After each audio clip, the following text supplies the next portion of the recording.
আসসালামু আলাইকুম। শুরু করছি আমৃত ভালোবাসি তোকে। পর্ব ১৩ লিখেছেন সালমা চৌধুরী। আবির আকাশের পানে চেয়ে মনে মনে বলল, তোর চোখে চোখ রেখে মিথ্যে বলার সাধ্যই আমার নেই, কিন্তু তোর ভালোর জন্য এই মিথ্যেটা বলতে হয়েছে। আমি চাই না আমার কারণে তুই তোর জীবনের লক্ষ্য থেকে সরে যাস।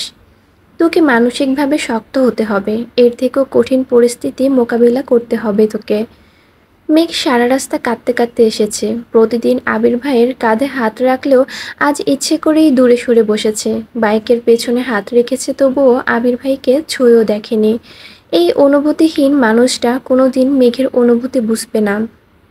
যেখান থেকে মেঘকে নিয়ে গিয়েছিল ঠিক সেখানেই মেঘকে নামিয়ে দিয়েছে আবির। মেঘ হেলমেট রেখে একবারের জন্য তাকায়নি আবিরের দিকে, যথারীতি বাড়ির উদ্দেশ্যে হাঁটছে। বুকের ভেতর অসহনীয় যন্ত্রণা হচ্ছে তার। এই যন্ত্রণার এক অংশ যদি আবির ভাই বুঝতো। মেঘ কাঁদছে আর বাড়ির দিকে হাঁটছে। গত ১৭ বছরও সে এত কান্না করেনি। এই আবির ভাই দেশে ফেরার পর যতবার কান্না করেছে। আবির বাইক থেকে দুর্বোধ্য দৃষ্টিতে তাকিয়ে আছে মেঘের হাঁটার দিকে। কয়েক মুহূর্ত নিশ্চুপ থেকে অকস্মাৎ বলে উঠল, তোকে প্রতিশ্রুতি দিব না মেঘ, বউ করে ডাইরেক্ট প্রমাণ করে দিব। এই আবির কথা দিচ্ছে, তোর এই কান্না চিরতরে মুছে দিব সেদিন, ইনশাল্লাহ। নির্বাচনের ঝামেলার পর থেকে তানভীর বেশ শান্তিতে আছে। আপাতত কাজের এত চাপ নেই। এমপিও বিভিন্ন কাজের ব্যস্ত। প্রয়োজন হলে মিটিং ডাকে, তখন উপস্থিত থাকতে হয় সেখানে। কয়েক মাসের কার্যক্রমে তানভীর এমপির কাছে লোকদের মধ্যে একজন হয়ে উঠেছে। কোনো প্রোগ্রাম কিভাবে করলে ভালো হবে তা ম্যানেজ করার দায়িত্ব বেশিরভাগটাই তানভীরের থাকে। নিজে না পারলেও আবির তো আছেই। এমপির বাড়ির দৌড়াদৌড়ি আর কাজ করতে করতে ধীরে ধীরে এমপির মেয়ের সাথেও তানভীরের সুসম্পর্ক হয়ে গেছে। মেয়েটাও তানভীরকে আপন ভাইয়ের মতোই দেখে। তানভীরের একটা কাজের দায়িত্ব দিয়ে এমপি কোনো এক জায়গায় চলে গেছেন। তানভীর আরও কয়েকজন মিলে কাজ করছিল। হঠাৎ এমপির মেয়ে আগমন হয়। মেয়েটা হাসি মুখে বলে, তানভীর ভাইয়া একটু বসি এখানে। একে এমপির মেয়ে, তারপরেই নিজের বাড়ি। তানভীরের তো না করার ক্ষমতা নেই, তাই ধীর কণ্ঠে বলল, বসো। মেয়েটা বসে আস্তে করে বলল, আপনাকে একটা কথা জিজ্ঞেস করতে এসেছি। জিজ্ঞেস করব? কি কথা? মেয়েটা আশপাশে তাকিয়ে দেখলো, তারপর ধীর কণ্ঠে বলল, ওই দিন প্রোগ্রামে আবির ভাইয়ের সাথে একটা মেয়ে আসছিল, ওই মেয়েটাকে। তানভীর কপাল কুঁচকে শুধালো, কেন? মেয়েটা মৃদু হেসে উত্তর দিল, মেয়েটা মাশাল্লাহ অনেক কিউট। আমি ভাইয়াকে জিজ্ঞেস করেছিলাম মেয়েটাকে, ভাইয়া বলেছিল কাজিন। আপনি আর ভাইয়াও তো কাজিন, তাহলে মেয়েটা কি আপনার বোন? তানভীর স্বাভাবিক কণ্ঠে বলল, হ্যাঁ, আমার একমাত্র বোন মাহাদিবা খান মেঘ। এখন বলো ঘটনা কি? মেয়েটা আমতা আমতা করে বলল, আসলে আপনার বোনকে আমার অনেক পছন্দ হয়েছে। আমার ভাইয়া ইউকেতে পড়াশোনা করে।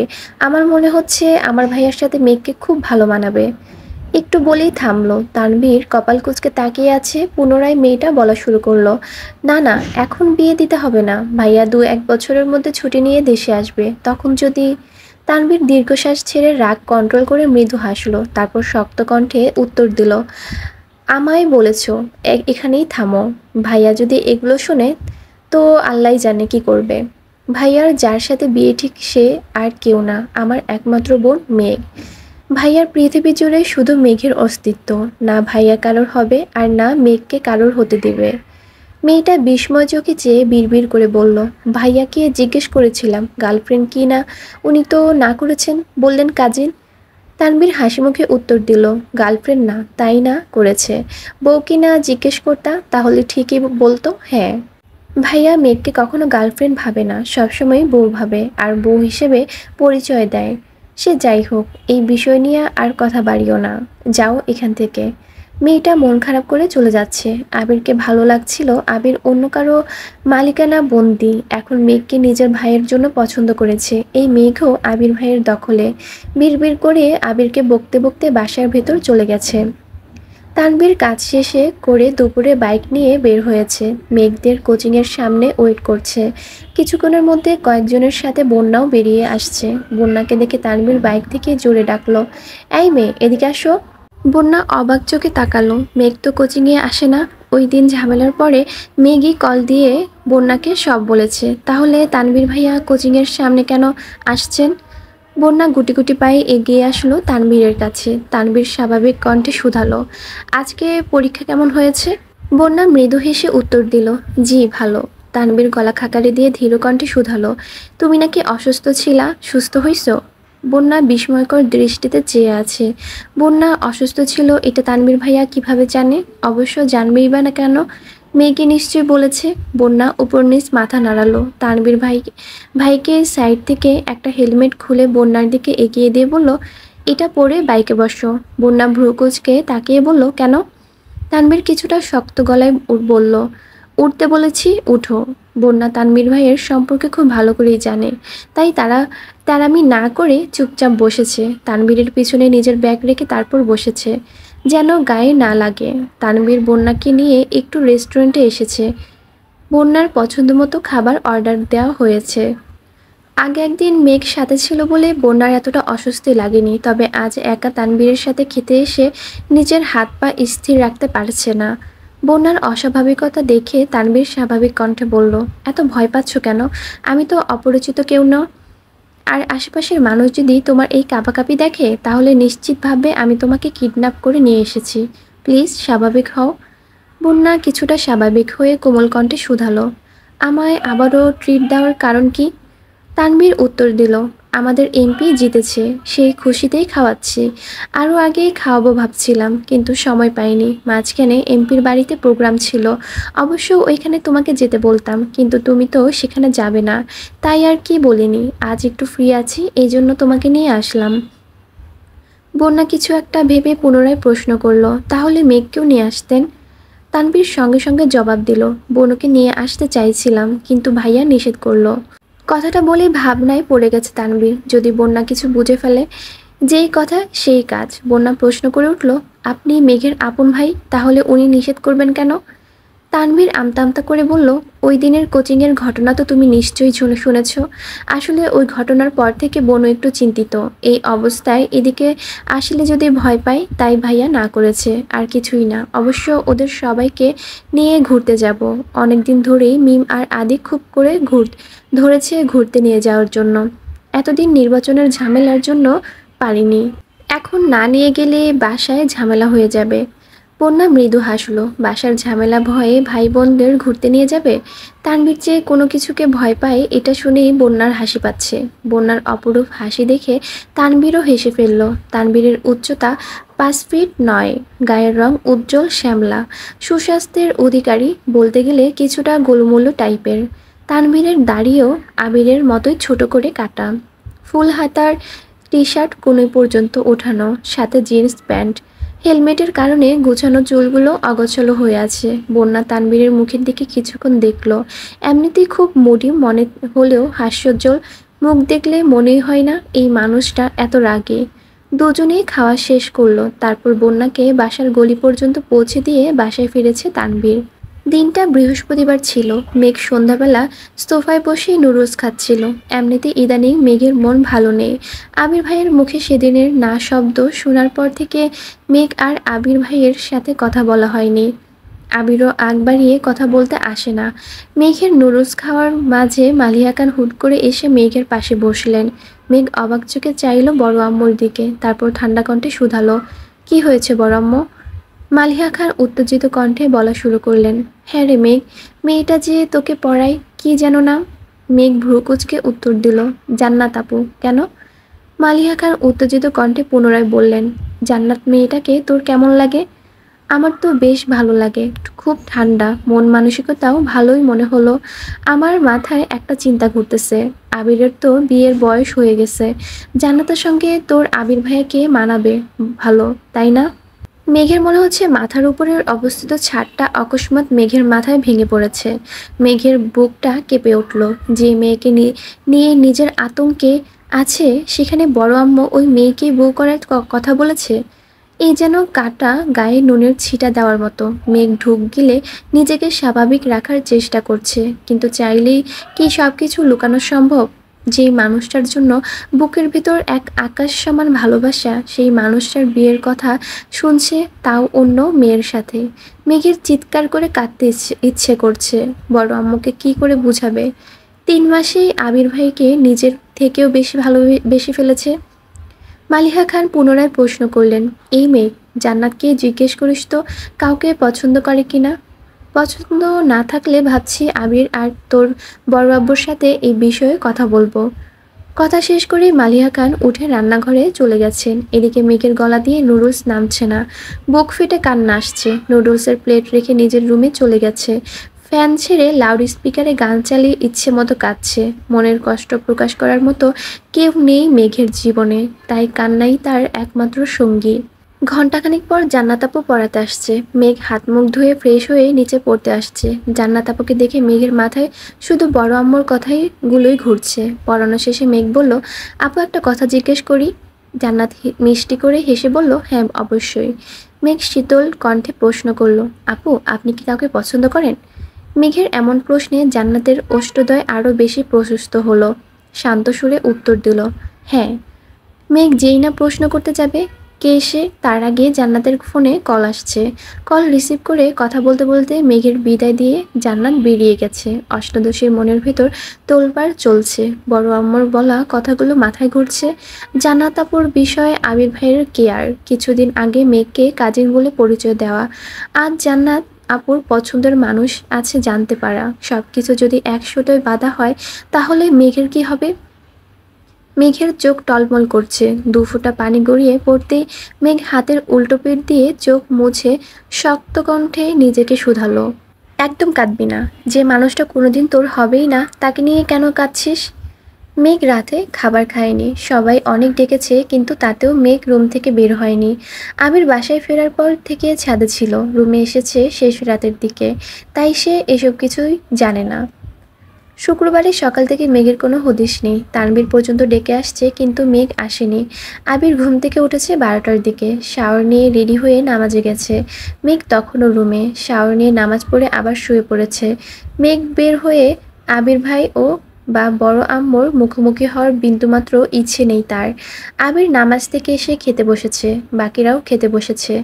আকলিমা খান হালিমা খানকে উদ্দেশ্য করে আস্তে করে বললেন, মেজো আফা, মেঘ তো এখনো খেতে আসলো না।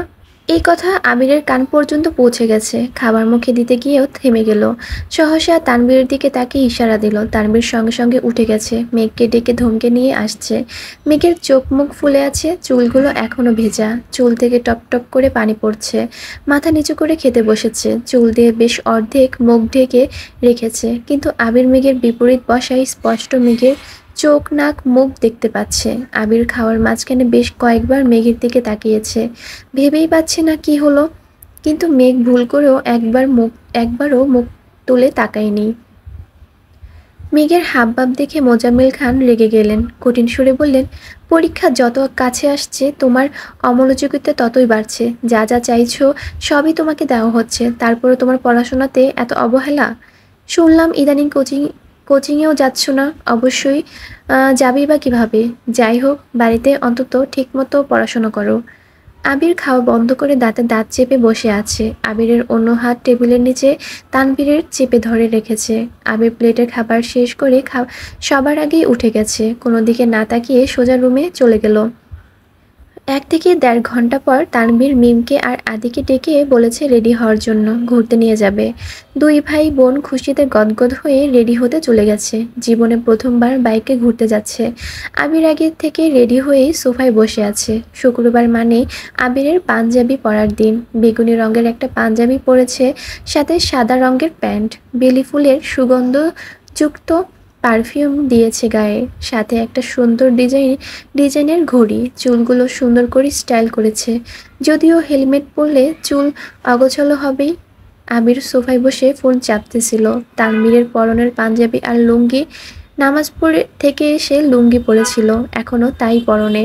প্যান্ট পরার সময় পাচ্ছে না ছেলেটা। সিঁড়ি দিয়ে নিচে নেমে আবিরের থেকে কিছুটা দূরে দাঁড়িয়ে বিড়বিড় করে বলল, ভাইয়া, বনু তো ঘুরতে যাবে না বলছে।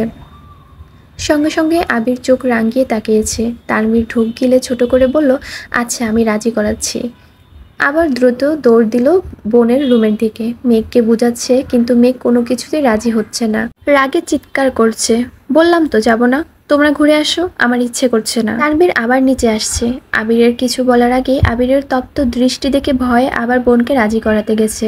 4-5 বার উপর নিচ করতে করতে অবশেষে বোনকে রাজি করাতে সক্ষম হয়েছে। মেয়েকে রাজি হয়েছে শুনে আবির বাসা থেকে বেরিয়ে বাইকে বসে আছে। তানভীর সহ সবাই রেডি হয়ে বেরিয়েছে। তানভীর আবিরের কাছে গিয়ে দাঁড়িয়ে আস্তে করে বলল, বোনকে রাজি করেই এনেছি ঠিকই, কিন্তু তার শর্ত সে আমার বাইকে উঠবে, তোমার বাইকে যাবে না। আবির অন্যদিকে মুখ করে কিরমির করে বলল, তোর বোন আমার সাথে না গেলে তোর খবর আছে। তানভীর মনে মনে বলেছে, আল্লাহ তুমি আমায় উদ্ধার করো। দুই দিকে আগ্নেয়গিরি, মাঝখানে আমি অসহায় এক বালতি পানি। কি করে সামলাবো এই দুই পাগলের? তানভীর বাধ্য হয়ে মেঘকে বুঝাতে গেল। মেঘ মাত্রা অতিরিক্ত রেগে আছে। আজ তানভীরের কথা শোনা বা মানার কোনো ইচ্ছে করছে না। আবির ভাইয়ের সাথে যাবে না মানে যাবেই না। তানভীর আবিরের দিকে তাকাতেই দেখলো আবির রাগে ফুঁসছে। তানভীর বিড়বিড় করে বলল, কি মুসিবতে পড়লাম? কোনো কিছুতেই যখন বোনকে মানাতে পারছিল না তখন তানভীর বলে উঠল, দেখ বোনু, ভাইয়ার বাইকে একজন বসতে পারবে, দুজন বসলে রিক্স হয়ে যাবে। আমার বাইকে দুজন বসা গেলেও দুজন মেয়ে বসা যাবে না। মিম জীবনে প্রথম বাইকে উঠবে। তোরা দুজন একসাথে বসলে যদি অ্যাক্সিডেন্ট করে ফেলি, তাই বলছি তুই ভাইয়ার সাথে যা। মেঘের এপাশ ওপাশ মাথা নাড়িয়ে বলল, আমি এসব জানি না, আমি ওই বাইকে যাব না। তাহলে তোমরা ঘুরে আসো, আমি যাব না। তানভীর আতকে উঠে বলল, না তুই যাবি, প্লিজ, এটাই লাস্ট টাইম। এরপর থেকে আমি তোকে নিয়ে যাব। এবারের মতো ভাইয়ার সাথে চলে যা। এই কথা বলে তো ফেলেছে, কিন্তু ঘুরে ভাইয়ের দিকে তাকানোর সাহস পাচ্ছে না। কারণ এই কথা শুনে নিশ্চিতভাবে আবিরের রাগ দ্বিগুণ বেড়েছে। আর ভাইয়ের রক্তবর্ণের চোখে চোখ রাখার ক্ষমতা তানভীরের নেই। সে তো বোনকে বোঝানোর জন্য এই কথা বলেছে, কিন্তু আবির তো এটা সহ্য করবে না। মেঘ শক্ত কণ্ঠে বলল, ঠিক আছে। তানভীর দীর্ঘশ্বাস ছেড়ে হাসলো। বোনকে তো মানাতে পেরেছে, এতেই শুক্রিয়া। মেঘ আবিরের পিছনে বসেছে ঠিকই, কিন্তু মাঝখানে এক হাত ফাঁকা রেখে আবির উচ্চস্বরে বলে উঠল, তানভীর, তোর বোন রে বল ধরে বসতে, না হয় রাস্তায় আধমরা হয়ে পড়ে থাকবে, তখন বোনের জন্য কাঁদিস না। আবির ভাইয়ের ভারী কণ্ঠে হুঙ্কার শুনে মেঘ সঙ্গে আবির ভাইয়ের কাঁধে কাঁধ চেপে ধরে আবিরের কাছাকাছি এসে বসলো। আবির হেলমেট আড়ালেই মৃদু হাসলো, তারপর বাইক স্টার্ট দিল। এদিকে তানভীর বিড়বিড় করে বলছে, আহারে, আমার বোনের কিছু হলে আমার আগে তো তুমি মইরা যাবা। তানভীরও যথারীতি মিম আর আদিকে নিয়ে বাইক স্টার্ট দিল। 3 ঘন্টা ঘুরেছে, সবার পছন্দ মতো খাবার খেয়েছে, নাগরদোলা উঠেছে, অথচ মেঘের মুখে হাসির ছিটেফোঁটাও নেই। সে জড়বস্তুর ন্যায় আচরণ করছে। মেঘের এতটা উদাসীনতা থাকতে দেখে আবিরেরই কষ্ট হচ্ছে। আবির তো চেয়েছিল মেঘের মনোযোগ যেন আবিরের থেকে কিছুটা সরে পড়াশোনায় যায়। সে তো কখনো চায় না তার অষ্টাদশী এভাবে মুখ গোমরা করে থাকুক। মিম, আদি আর তানভীরকে বাড়ি পাঠিয়ে আবির মেঘকে নিয়ে অনেকটা পথ পেরিয়ে একটা নির্জন রাস্তায় আসছে। রাস্তার পাশে অনেকটা দূরে দূরে ল্যাম্পপোস্টের লাইটের আলো জ্বলছে। আবির বাইক থামিয়ে হেলমেট খুলে রাখলো, তারপর ঠান্ডা কণ্ঠে শুধালো, কি হয়েছে তোর? নির্জন রাস্তায় আচমকা এমন প্রশ্নে মেঘ কিছুটা কেঁপে উঠেছে। কি বলবে সে? এই প্রশ্নের উত্তর মনের মধ্যে থাকলেও তা বলার মতো সাহস নেই মেঘের। সামান্য এক প্রশ্নেই যে থাপ্পড় খেয়েছিল, আজ যদি বিয়ের নিয়ে কথা বলে তাহলে হয়তো এই নির্জন রাস্তায় মেরে ফেলে চলে যাবে। এসব ভেবে মেঘের শরীর কাঁপছে। আবির পুনরায় প্রশ্ন করল, তোর কি শরীর খারাপ লাগছে? মেঘ ঢোক গিলে আস্তে করে বলল, না, ঠিক আছে। আবির শক্ত কণ্ঠে শুধালো, তাহলে বল, তুই কি নিয়ে এত আপসেট? পরীক্ষা নিয়ে টেনশন আছিস? মেঘের মনে অন্য চিন্তা থাকা সত্ত্বেও উপর নিচ মাথা নাড়ালো। আবির ভারী কণ্ঠে বলা শুরু করলো, অ্যাডমিশন টেস্ট নিয়ে এত ভাবিস না। তোর কাজ পড়াশোনা করা, তুই শুধু তাই কর। আর নামাজ পড়ে আল্লাহর কাছে চাইবি। কে কি বললো, কে কি করছে, কোথায় কি হচ্ছে, এসব ভেবে মাথা নষ্ট করার প্রয়োজন নেই। তুই যদি কোথাও চান্স নাও পাস, তাতেও কেউ তোকে কিছু বলবে না, সেটা আমি দেখব। কিন্তু নিজেকে যাচাই করার আগেই ভেঙে পড়বি না। মেঘ মাথা নিচু করে চুপচাপ দাঁড়িয়ে আছে। আবির মেঘের দিকে তাকিয়ে আছে। দূর থেকে আসা ল্যাম্পপোস্টের আলো মেঘের গালে আর কপালে একপাশে পড়েছে। সেই আলোতে মেঘকে অসম্ভব সুন্দর লাগছে। মেঘের সম্পূর্ণ মুখ দেখতে আবির এক আঙ্গুল মেঘের চিবুক উঠালো। আলোয় ঝলঝল করে উঠল অষ্টাদশীর চাঁদের ন্যায় মুখবির। আচমকা আবির ভাইয়ের আঙ্গুলের ছোঁয়াতে মেঘের দেহ কম্পিত হলো। আবির ভাইয়ের মুখের দিকে তাকালো মেঘ।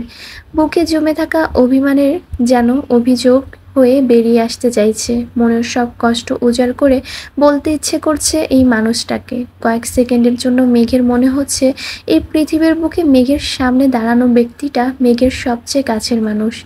এই মানুষটা একান্তই মেঘের। আবির মেঘের চোখে চোখ রেখে তপ্ত সুরে বলল, আমি বিশ্বাস করি আমার মেঘ এত সহজে হেরে যাবে না। এই কথা শোনা মাত্র মেঘের মনে হচ্ছে মস্তিষ্কের নিউরনের দিক বিদিক ছুটছে। মনে একটা কথাই বারবার ঘুরছে, আমার মেঘ। আবির ভাই আমার মেঘ বলে সম্বোধন করেছেন, এটা ভাবতে মেঘের সকল মন খারাপ এক মুহূর্তেই পালিয়ে গেছে। সহসা মেঘের মুখে হাসি ফুটে উঠেছে। মেঘের মুখের অকৃত্রিম মায়াবী হাসি দেখে আবিরও নিঃশব্দে হাসল। মেঘের দিকে তাকিয়ে থেকেই পুনরায় ধীর কণ্ঠে বলল, this is my sparrow, I always want to see you like this. Megh নিস্তব্ধ হয়ে চেয়ে আছে আবিরের দিকে। এই মানুষটাকে নিয়ে এত অভিমান, এত অভিযোগ, সামনে আসলে কেন এই অভিযোগ আর অভিমানটা পালিয়ে যায়? এত রাগ কেন দেখাতে পারি না ওনাকে? উনি যদি সত্যি সত্যি জান্নাত আপুকে পছন্দ করেন আর জান্নাত আপুও যদি ওনাকে পছন্দ করেন, তাহলে তো ওনার বিয়ে খুব শীঘ্রই হয়ে যাবে। তখন আমি কি করব? এই মানুষটা ছোট ছোট কথাতেই আমার সব রাগ গলে পানি হয়ে যায়। আবার নতুন করে উনার প্রেমে হাবুডুবু খাই। উনি জান্নাত আপুকে বিয়ে করলে আমার কি হবে? তখন কি উনার প্রতি আমার এরকমই টান থাকবে, নাকি এখন অনুভূতিগুলো তখন শুধুই স্মৃতি হয়ে থাকবে? এসব ভাবতে ভাবতে মেঘ ঠোঁট ফুলিয়ে কান্না শুরু করে দিয়েছে। হঠাৎ কান্না দেখে আবির কিছুটা অবাক হয়ে গেছে। কিছুই তার মাথায় ঢুকছে না। সে ভাবছিল শুধু এমপির বাড়ির ঘটনা থেকে মেঘের মন খারাপ আর বাকিটা পড়াশোনা নিয়ে, কিন্তু এই মন খারাপের সবটা জুড়ে যে জান্নাত, এটা আবির বুঝতে পারছে না। আবির কিছুক্ষণ সময় নিয়ে চুপচাপ মেঘের দিকে তাকিয়ে আছে। একবারের জন্য কান্না থামাতেও বলছে না। অনেকটা সময় কাঁদার পর মেঘ আবিরের মুখের দিকে তাকালো। একটা মেয়ে এভাবে কাঁদছে, অথচ এই মানুষটা কিছু বলছে না কেন? এতক্ষণ তো অন্ততপক্ষে ৪-৫টা ধমক আর ২-৩টা থাপ্পড় খেয়ে ফেলতো। তাহলে আজ এত নিশ্চুপ হয়ে কেন উনি? এটা ভেবেই মেঘ তাকিয়েছে। ল্যাম্পপোস্টের আলোতে স্পষ্ট দেখা যাচ্ছে আবির মুচকি মুচকি হাসছে। মেঘ তাকাতেই আবিরের হাসির মাত্রা বেড়ে গেছে। মেঘ কপাল কুঁচকে চেয়ে রইল।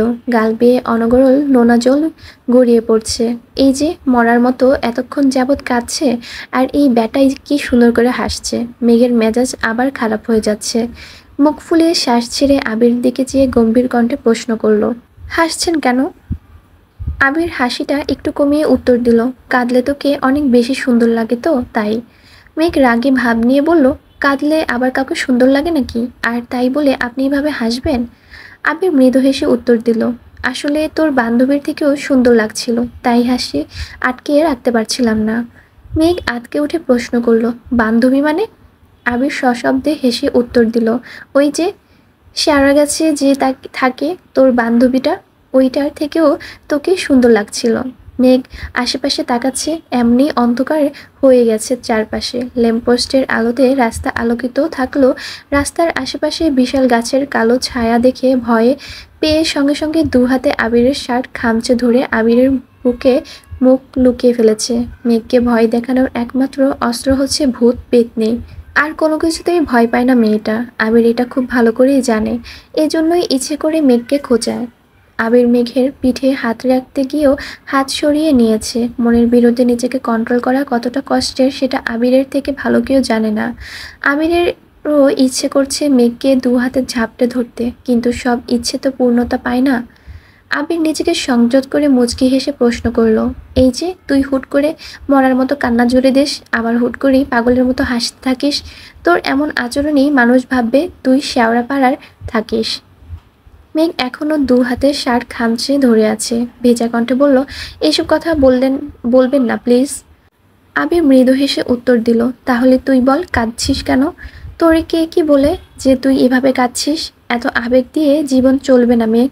কে কি বলল, কে কি করলো, কে কোথায় চান্স পেল, এসব ভেবে নিজেকে গুটিয়ে নিলে জীবনে কোনোদিন উন্নতি করতে পারবি না। নিজেকে কন্ট্রোল করতে শিখতে হবে। মেঘ আবিরকে ছেড়ে একটু দূরে সরে মাথা নিচু করে দাঁড়িয়ে আছে। আবির ছোট করে ধমক দিল, তাকাই দিকে। মেঘ 1 সেকেন্ডের মধ্যে আবিরের চোখের দিকে তাকালো। আবির ঢোক গিলে শক্ত কণ্ঠে বলল, তোকে অনেক বেশি শক্ত আর সাহসী হতে হবে। আশেপাশে তোকে কাঁদানোর জন্য হাজারো মানুষ থাকবে। তাদের কথায় তুই কেঁদেছিস মানে তারা জিতে গেল। এত সহজে অন্যকে জিতিয়ে দেওয়া কি ঠিক হবে? একটু থেমে পুনরায় বলল, জীবনে যাই হয়ে যাক তবুও নিজের মনোবল ভাঙতে দেওয়া যাবে না। এখনো অনেক সত্যির মুখোমুখি হওয়া বাকি। মেঘ কপাল কুঁচকে প্রশ্ন করল, কি এমন সত্যি? আবির স্বাভাবিক কণ্ঠে উত্তর দিল, এখন তোর না জানলেও চলবে। দেরি হয়ে যাচ্ছে, বাসায় যেতে হবে। রবিবারে অফিস থেকে ফিরে ফ্রেশ হয়ে আবির সোফায় বসে আছে। কিছুক্ষণের মধ্যে জান্নাত বাসায় ঢুকেছে।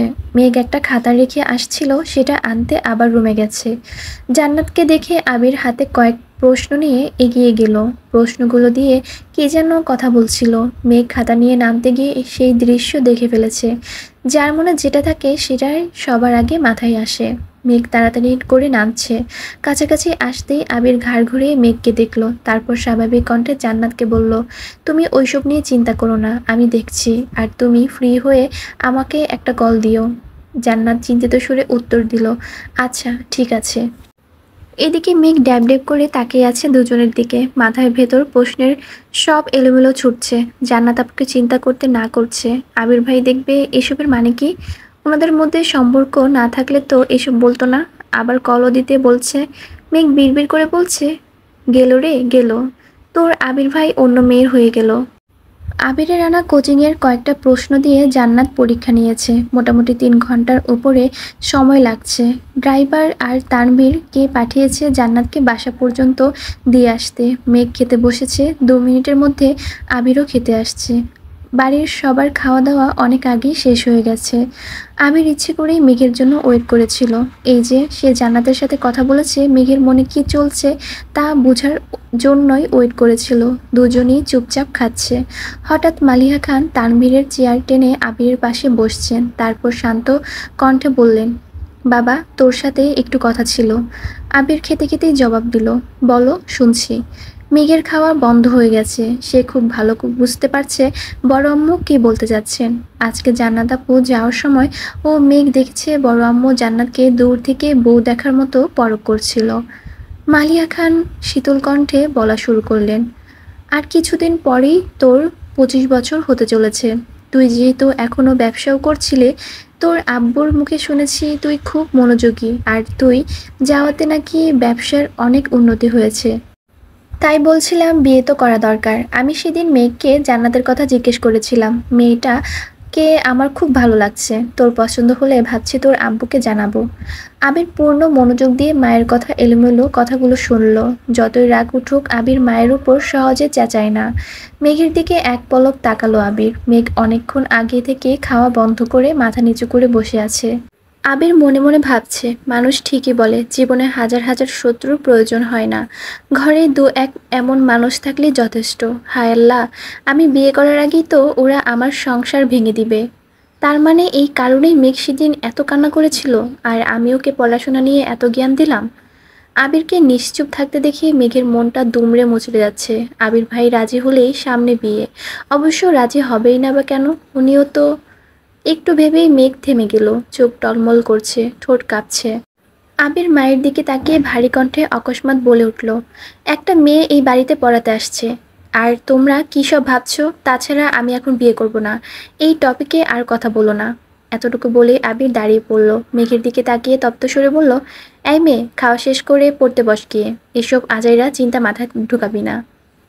অ্যাডমিশন টেস্টের চাপে মেঘের নাজেহাল অবস্থা। প্রতিদিনই জান্নাত আপু পড়াতে আসে। টানা 3 ঘন্টা পরীক্ষা নেওয়া বোঝানো শেষে বাসায় ফেরা। অন্যান্য দিনের মতো আজও মেঘ সব পড়া শেষ করে 11:30টার দিকে শুয়েছে। আবির এখনও ফিরেনি। মেঘ একবার আবিরের রুম থেকে ঘুরেও আসছে। আরও 20 মিনিট অপেক্ষা করছে। আবির ফিরছে না বলে বাধ্য হয়ে ফোনে সেভ করা আবিরের নাম্বারটা বের করে। কোচিংয়ের ঘটনার পর আজ দ্বিতীয়বারের মতো আবির ভাইকে কল দিতে যাচ্ছে। অষ্টাদশীর হৃদয়ের কম্পন তীব্র হতে শুরু করেছে। কল রিং হচ্ছে, কয়েক মুহূর্তেই রিসিভ হলো। সঙ্গে সঙ্গে মেঘ কাঁপা কাঁপা গলায় সালাম দিল। একই সময় ওপাশ থেকে একটা মেয়ের কণ্ঠ সুর ভেসে আসছে। সালাম আর ওপাশে মেয়েলি কণ্ঠের বলা কথাটা একসাথে হয় মেঘ কথাটা বুঝতেও পারেনি। আবির উচ্চস্বরে কাকে বলে উঠল, স্টপ। সহসা স্বাভাবিক কণ্ঠে সালামের উত্তর দিয়ে বলল, ঘুমাসনি এখনো? আবিরের স্টপ শুনে মেঘ এখনো স্টপ হয়েই আছে। কোনো মেয়ে কি বলেছে, আবির ভাই এখনো কোথায়? কিছুই ভেবে পাচ্ছি না। কিছুটা ভেবেচিন্তে মেঘ প্রশ্ন করলো, আপনি এখন কোথায়? বাসায় কখন আসবেন? আবির গম্ভীর কণ্ঠে উত্তর দিল, বাসায় ফিরতে একটু দেরি হবে। কেন? মেঘ পুনরায় প্রশ্ন করলো, কোথায় আছেন? আবির রাশভারী কণ্ঠে উত্তর দিল, একটা কাজে আসছি, তানভীরও আছে আমার সাথে, চিন্তা করিস না। মেঘ খুশি হয়েও হতে পারল না। মেয়ের কণ্ঠ শুনে মনে ভয় ঢুকে গিয়েছে। তানভীর সাথে আছে শুনে একটু খুশি হলেও বেশি খুশি হতে পারল না, কারণ তানভীর আপন ভাই হওয়া সত্ত্বেও ভাইয়ের খোঁজ না নিয়ে আবির ভাইয়ের খোঁজ নিচ্ছে। বিষয়টা কেমন হয়ে গেল না? মেঘ আস্তে করে শুধালো, ভাইয়া কি আপনার পাশে? আবির উত্তর দিল, না, একটু দূরে। কথা বলবি? ডাকবো? মেঘ সঙ্গে সঙ্গে বলে উঠল, না না না, এমনিতেই। আসছেন না যে, অপেক্ষা করতেছি। আবির ঠান্ডা কণ্ঠে বলল, অপেক্ষা করতে হবে না, আমরা চলে আসব। মেঘ আস্তে করে বলল, টেনশনে ঘুম আসছে না। আবির কপাল কুঁচকে স্বাভাবিক কণ্ঠে উত্তর দিল, আচ্ছা, আসতেছি। মেঘ বেলকনিতে দাঁড়িয়ে অপেক্ষা করছে। অনেকক্ষণ পর আবির আর তানভীর বাসায় ফিরেছে। তানভীর আগে আগে বাসায় ঢুকে পড়লেও আবির নিচে দাঁড়িয়ে কারোর সাথে ফোনে কথা বলছিল। মেঘ বেলকনি থেকে দাঁড়িয়ে সেই দৃশ্য দেখছে। ঠোঁটে তার মিষ্টি হাসি। মেঘ বিড়বিড় করে বলছে, আবির ভাইয়ের উপস্থিতিতে যে আমার হৃদয় বসন্ত জাগাতে সক্ষম, উনি কবে বুঝবেন এটা? মেঘ সঙ্গে সঙ্গে বলে উঠল, না না না, এমনিতেই। আসছেন না যে, অপেক্ষা করতেছি। আবির ঠান্ডা কণ্ঠে বলল, অপেক্ষা করতে হবে না, আমরা চলে আসব। মেঘ আস্তে করে বলল, টেনশনে ঘুম আসছে না। আবির কপাল কুঁচকে স্বাভাবিক কণ্ঠে উত্তর দিল, আচ্ছা, আসতেছি। মেঘ বেলকনিতে দাঁড়িয়ে অপেক্ষা করছে। অনেকক্ষণ পর আবির আর তানভীর বাসায় ফিরেছে। তানভীর আগে আগে বাসায় ঢুকে পড়লেও আবির নিচে দাঁড়িয়ে কারোর সাথে ফোনে কথা বলছিল। মেঘ বেলকনি থেকে দাঁড়িয়ে সেই দৃশ্য দেখছে। ঠোঁটে তার মিষ্টি হাসি। মেঘ বিড়বিড় করে বলছে, আবির ভাইয়ের উপস্থিতিতে যে আমার হৃদয় বসন্ত জাগাতে সক্ষম, উনি কবে বুঝবেন এটা? মেঘ আর মনে কত কিছু ভেবে যাচ্ছে, কখন আবির বাসায় ঢুকেছে অষ্টাদশীর সেই খেয়াল নেই। আবির নিজের রুমে না গিয়ে সোজা মেঘের রুমে এসেছে। মেঘের রুমে না পেয়ে যেই না বেলকনির দিকে যাবে, তখনই দৃষ্টি পড়ে মেঘের খাতার দিকে। কেমিস্ট্রির বিক্রিয়ার পাশে বড় বড় অক্ষরে লেখা আবির ভাই। আবির তৎক্ষণাৎ খাতাটা হাতে নিয়েছে। লাস্ট কয়েকটা পৃষ্ঠা উল্টিয়ে দেখেছে। পড়ার ফাঁকে ফাঁকে খাতা জুড়ে আবির ভাই লেখা। আরও কিছু কিছু রোমান্টিক লাইন, কবিতার অংশ, গানের লাইন, এসব লেখা। এসব দেখে আবিরের মাথায় রক্ত উঠে গেছে। খাতা টেবিলের উপর ছুঁড়ে ফেলে বেলকনিতে পা রাখতে রাখতে চিৎকার দিয়ে উঠল, এই মেয়ে, সমস্যা কি তোর? আচমকা আবির ভাইয়ের কণ্ঠ শুনে চমকে উঠে মেঘ। আবিরের রাগান্বিত মুখবির দিকে ভয়ে দু পা পিছিয়ে মাথা নিচু করে নরম সুরে বলল, কোনো সমস্যা নেই। আবির দ্বিতীয়বারের মতো চিৎকার দিয়ে উঠল, তুই কি পড়াশোনা করবি নাকি করবি না?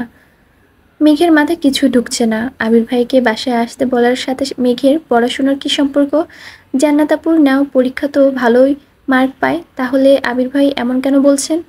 মেঘ ঢোক গিলে ছোট করে বলল, করব। আবির রাগান্বিত কণ্ঠে বলল, লোক দেখানো পড়াশোনা করার কোনো দরকার নেই। এটা তোর জন্য লাস্ট ওয়ার্নিং। যদি তুই ঢাকা বিশ্ববিদ্যালয়ে চান্স না পাস, তাহলে তোর পা দুটা ভেঙে ঘরে বসায় রাখবো। পড়াশোনা যদি করতে চাস তাহলে চান্স পাইতে হবে, আর না হয়। এতটুকু বলেই আবির থামল। চোখে মুখে একরাশ বিরক্তি আর ক্রোধ। এক সেকেন্ডে না দাঁড়িয়ে চলে যায়। মেঘের টেবিলের পাশে থাকা কাঠের চেয়ারে সজোরে লাথি দিয়ে রুম থেকে বেরিয়ে পড়েছে। লাথিটা চেয়ারে দিলেও কেঁপে উঠেছে অষ্টাদশীর সর্বাঙ্গ। মাথায় ঢুকছে না কিছুই। কি এমন হলো যে আবির ভাই এতটা রেগে গেছেন? বাসায় ফেরার কথা বলে কি ভুল করে ফেলেছেন? উনি কোথায় বা গিয়েছিলেন? মেঘ কিছুক্ষণ পর রুমের দিকে পা বাড়ায়। চেয়ারটা ফ্লোরে পড়ে আছে। মেঘ চেয়ারটা তুলে ঠিক মতো রাখতে গেলেই চোখে পড়ল খাতাটা। ফ্যানের বাতাসে খাতার পৃষ্ঠাগুলো উড়ছে। মেঘ সঙ্গে সঙ্গে খাতা তুলে নেয় হাতে। খাতা জুড়ে আবির ভাই লেখা দেখে কলিজা শুকিয়ে কাঠ হয়ে গেছে। বিড়বিড় করে বলল, সর্বনাশ, এই খাতা কি আবির ভাই দেখে ফেলেছেন? তখনই আবির আবার রুমে আসছে। ফ্যান বন্ধ করে মেঘের হাত থেকে খাতাটা একটানে নিয়ে হাতে থাকা লাইটার দিয়ে আগুন জ্বালিয়ে দিয়েছে। মেঘ বিস্ময়কর দৃষ্টিতে তাকিয়ে আছে। বিশালাকার চোখে সেই আগুন স্পষ্ট প্রতীয়মান হচ্ছে। আগুনের মাত্রা বাড়তে শুরু করেছে, তাই আবির খাতা ছিঁড়ে দিয়েছে। ফ্লোরে খাতাটা পড়তেই আগুন দ্বিগুণ বেড়ে গেছে। আবির সেই আগুনের দিকে তাকিয়ে থেকে রাশভারী কণ্ঠে বলল, ভবিষ্যতে এই ঘটনার পুনরাবৃত্তি ঘটলে তার ফলাফলটা আরও বেশি ভয়ানক হবে, মনে থাকে যেন। আবির চলে গেছে। মেঘ কিছুক্ষণ দাঁড়িয়ে থেকে সে আগুন দেখে তারপর সেখানেই বসে পড়েছে। নির্বাক চোখে চেয়ে আছে পুরা খাতার অবশিষ্ট অংশের পানে। আবির শুধু খাতায় পোড়ায়নি, পুড়িয়েছে অষ্টাদশীর হৃদয় বাড়তে থাকা ভালোবাসাকে। আবির কিছু না বললেও বুঝিয়ে দিয়েছে আবিরকে ভালোবাসার যোগ্যতা মেঘের নেই। আবির ভাইয়ের ক্রোধিত আখিতে অষ্টাদশীর কোমল মন ঝলসে গেছে। চোখ বেয়ে আজ এক ফোঁটা পানিও পড়ছে না, কেমন যেন পাথরের ন্যায় বসে আছে। এক সপ্তাহ পর শুক্রবার সন্ধ্যাতে আবির বন্ধুদের সাথে আড্ডা দিতে বেরিয়েছে। কিছুক্ষণের মধ্যে তানবীর হাজির হলো সেখানে। আজ তানবীরের তেমন কাজ নেই, বন্ধুদের সাথে ঘোরাঘুরি করেছে। বিকেলের দিকে এমপির বাড়ি থেকেও ঘুরে এসেছে। কি করবে ভেবে না পেয়ে বড় ভাইদের সাথে আড্ডা দিতে এসেছে। তানবীরের হাসি খুশি সবার সাথে হ্যান্ডশেক করে একটা চেয়ার টেনে বসলো। সবাই তানবীরকে পেয়ে গণহারে প্রশ্ন করা শুরু করেছে। নির্বাচন নিয়ে, তানবীরের কাজ নিয়ে, এমপির কর্মসূচি নিয়ে। তানবীর যা জানে সব উত্তরই ঠিকঠাক মতো দিচ্ছে। আবির চুপচাপ বসে বসে ফোন চাপছে। আড্ডার কেন্দ্রবিন্দু তানবীর হওয়ায় মেঘের টপিক উঠতে বেশি সময় লাগলো না। এতদিনে সবাই তানবীরকে আবিরের ছোট ভাই হিসেবেই সম্বোধন করে এসেছে। রাকিব সব জানলেও বরাবরই সে ভদ্র মানুষ ছিল। তবে এখন সবাই মেঘের কথা জানে। মেঘ আর আবিরের কথা জানার পর আজই তানবীরকে পেয়েছে, তাই সবাই নতুনভাবে তানবীরের সাথে পরিচিত হচ্ছে। কথার কথা লিমন বলে উঠল, তানবীর, তুই তোর বোনকে আবিরের কাছে বিয়ে দিতে রাজি হয়েছিস কেন? তানবীর আবিরের দিকে তাকে স্বাভাবিক কণ্ঠে বলল, আমার বিশ্বাস ভাইয়া আমার বোনকে সারা জীবন রাজরানী করে রাখবে। আমার বোনের জীবনে যত ঝড়ই আসুক না কেন, ভাইয়া সবসময় তার সামনে ঢাল হয়ে দাঁড়াবে। ভাই হিসেবে এর থেকে বেশি আমি কি চাইবো? রাসেল সঙ্গে সঙ্গে বলে উঠল, আমার একটা প্রশ্ন আছে। তানবীর বলল, বলো ভাইয়া। রাসেল একটু ভেবে বলল, এই যে তুই আবিরকে ভাইয়া ডাকিস, তোর বাকি ভাই বোনেরাও আবিরকে ভাইয়া ডাকে, তাহলে মেঘ কেন ভাইয়া ডাকে না? তানবীর সশব্দে হেসে উত্তর দিল, তোমার কি মনে হয় বনু ডাকেনি? সত্যি বলতে বনু আমার ভাইয়া ভাইয়া বলে অভ্যস্ত হয়ে গেছে, তাই ভাইয়াকে শুধু ভাইয়া ডাকতে পারে না। ভাইয়া দেশে ফেরার পর প্রথম প্রথম বনু ভাইয়াকে একবার আবির ভাইয়া, একবার আবির ভাই এমন করে ডাকতো। একদিন বড় আম্মুর সামনে আবির ভাই বলাই বড় আম্মু বললেন, ভাইয়ের নাম ধরে ডাকিস না, বড় ভাইরা বলে ডাকবে। লিমন বলল, পরে? তানভীর আবিরের দিকে একবার তাকালো। আবির চুপচাপ বসে আছে, কারণ সে ভালো করেই জানে তানভীর আসলে বন্ধুরা আবিরের কুকুরটি জানতে চাইবে। আবিরকে চুপচাপ থাকতে দেখে তানভীর একটু সাহস নিয়ে পুনরায় বলা শুরু করলো, পরে আর কি? বনু কিছু বলার আগে ভাইয়া চিৎকার দিয়ে উঠেছে। ভাইয়া বলে, ভাইয়া ডাকার কোনো প্রয়োজন নাই, যা ডাকছে তাই ডাকুক। বড় আম্মু এখান থেকে যাওয়ার পর বনু মজা করে বলেছে, আবির ভাইয়া। ভাইয়া সঙ্গে সঙ্গে বলে, ভুলেও যদি আর একবার ভাইয়া ডাকিস তাহলে এমন থাপ্পড় দিব জীবনের মতো ভাইয়া ডাক বন্ধ হয়ে যাবে। সেই থেকে বনু আবির ভাই বলেই ডাকে। সবাই আবির দিকে চেয়ে হাসছে। লিমন আবিরকে উদ্দেশ্য করে বলে, ভাই ডাক শুনতে কেমন লাগে বন্ধু? আবির বিরক্ত নিয়ে উত্তর দিল, ভাই ডাকটা অনেক কষ্টে সহ্য করে নিয়েছি, কিন্তু ভাইয়া ডাক সহ্য করতে পারবো না। রাকিব তানবীরের দিকে তাকিয়ে প্রশ্ন করলো, এমপির মেয়ের কি খবর রে? এখনো কি উল্টাপাল্টা কিছু বলে? তানবীর স্বাভাবিক কণ্ঠে উত্তর দিল, মেয়ে ভালোই আছে, তবে ইদানিং আরেকটা কথা বলেছে যেটা আমি ভাইয়াকেও বলিনি। আমি ভ্রু কুঁচকে প্রশ্ন করলো, কি বলেছে? তানবীর ঢোক গিলে আস্তে করে বলল, এমপির মেয়ের বোনের অনেক ভালো লেগেছে। আবির কপাল কুঁচকে গম্ভীর কণ্ঠে বলল, তো? তানবীর আস্তে করে বলল, এমপির ছেলের বউ মানে এমপির মেয়ের ভাবি বানাতে চাই। আবির বসা থেকে উঠে রাগান্বিত কণ্ঠে শুধালো, কি? তানভীর চেয়ার থেকে উঠে দৌড়ে গিয়ে রাকিবের পিছনে লুকাইছে। রাকিবও দাঁড়িয়ে পড়েছে। লিমন আর রাসেল সঙ্গে সঙ্গে আবিরকে ধরেছে। তানভীর রাকিবের পিছন থেকে উচ্চস্বরে বলে উঠল, তুমি এভাবে আমাকে মারতে পারো না, ভুলে যেও না আমি তোমার সম্বন্ধী হই। আবির রাগে ফুঁসতে ফুঁসতে বলল, এই কথাটা মাথায় রাখি বলেই আজ পর্যন্ত তুই আমার হাতে মাইর খাসনি। রাকিব হাসতে হাসতে বলছে, তানভীর তোর ভাগ্য ভালো, শালা হলে যে কি দশা হইতো তোর আল্লাহ ভালো জানে। আবার আবির রাগান্বিত কণ্ঠে বলল, তানভীর তোরে আমি আগেই না করছিলাম, মেঘরে ওই বাড়িতে নেওয়ার দরকার নেই, তুই জোর করেছিলি বলে আমি নিয়েছিলাম। এমপির মেয়ের এমনি সহ্য হয় না, এখন আবার ভাই। ছেলের নাম কি, কই পাবো এটা বল শুধু। তানভীর ঠান্ডা কণ্ঠে বলল, ছেলে ইউকেতে থাকে, ছেলে এসবের কিছুই জানে না। এমপির মেয়েই ভালো লাগছিল, আমি না করে দিছি। বলছি বনু তোমার বউ, কাহিনী যেন না বাড়ায়। আবির গম্ভীর কণ্ঠে শুধালো, আমার আগে বলিসনি কেন?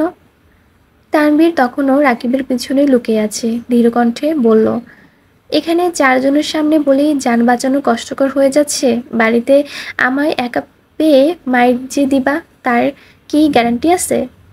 আবির কণ্ঠ দ্বিগুণ ভারী করে বলল, এমপির মেয়েটা যদি ছেলে হইতো তাহলে এর খবর আসছিল, এমপির ছেলে দেশে ফিরলে জানাইস তো। তানভীর চিন্তিত সুরে বলল, কেন, মারবা নাকি? কিন্তু ছেলে তো কিছুই জানে না। আবির স্বাভাবিক কণ্ঠে উত্তর দিল, সেটা সময় বলে দিবে। আরও ঘন্টা দুয়েক আড্ডা দিয়ে 10টার পরে বাসায় ফিরেছে দুই ভাই, মেঘের জন্য খাবার নিয়েছে। তবে সেই খাবার আজ আর আবির দেয়নি, তানভীরকে দায়িত্ব দিয়ে আবির নিজের রুমে চলে গেছে। আবির চাইছে মেঘ তার সর্বোচ্চ চেষ্টাটা করুক, আবিরের জন্য যেন মেঘের পড়াশোনায় কোনো সমস্যা না হয়। মেঘকে শক্ত আর স্বাভাবিক করতেই আবিরের এত কঠিন পদক্ষেপ নেওয়া।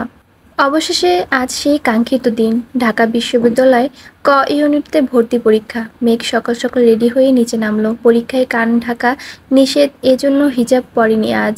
খেতে বসেছে ঠিকই, কিন্তু খাবার গলা দিয়ে নামছে না। প্রিপারেশন আলহামদুলিল্লাহ, কিন্তু মাত্রা অতিরিক্ত দুশ্চিন্তায় গত 2 রাতে ঘুমাতে পারেনি। গতকাল রাতেই ঠিক হয়েছে গাড়ির থেকে বাইকে গেলে সুবিধাজনক হবে, তাই তানভীর মেঘকে পরীক্ষা হলে নিয়ে যাবে। কিন্তু সকাল থেকে তানভীরের হদিস নেই, এখনো ঘুম থেকে উঠেইনি। ইকবাল খান যেই না তানভীরকে ডাকতে যাবে, তখনই চোখে পড়ল আবির রেডি হয়ে নামছে। ইকবাল খান আবিরকে দেখে উচ্চস্বরে বলে উঠলেন, কি রে আবির, তুই কোথাও যাচ্ছিস নাকি? আবির স্বাভাবিক কণ্ঠে উত্তর দিল, তানভীর একটু অসুস্থ, বলল মেঘকে আমি নিয়ে যাইতে। যেহেতু আজ শুক্রবার, তাই ভাবলাম নিয়েই যাই।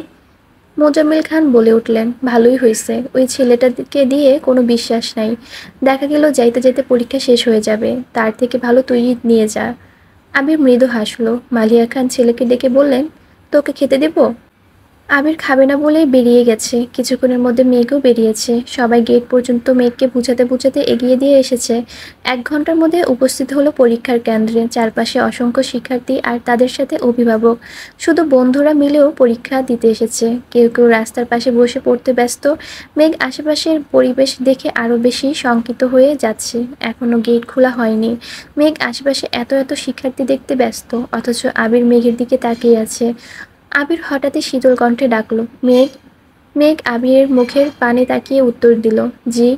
আবির অকস্মাৎ 2 হাতে আলতোভাবে মেঘের 2 গাল স্পর্শ করে মেঘের চোখে চোখ রেখে নিরেট কণ্ঠে বলল, আমি গর্ব করে বলতে পারি, এখানে উপস্থিত হাজার হাজার শিক্ষার্থীর মধ্যে আমার মেঘ সবচেয়ে বেশি বুদ্ধিমতী।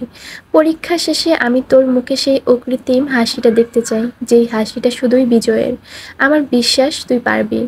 মেঘ নির্বাক চোখে তাকিয়ে আছে আবিরের মুখবিরে। মেঘকে ছেড়ে একটু দূরে সরে আবির পুনরায় বলল, টেনশন করিস না, বের হয়ে সোজা এখানে আসবি, আমি এখানেই থাকবো।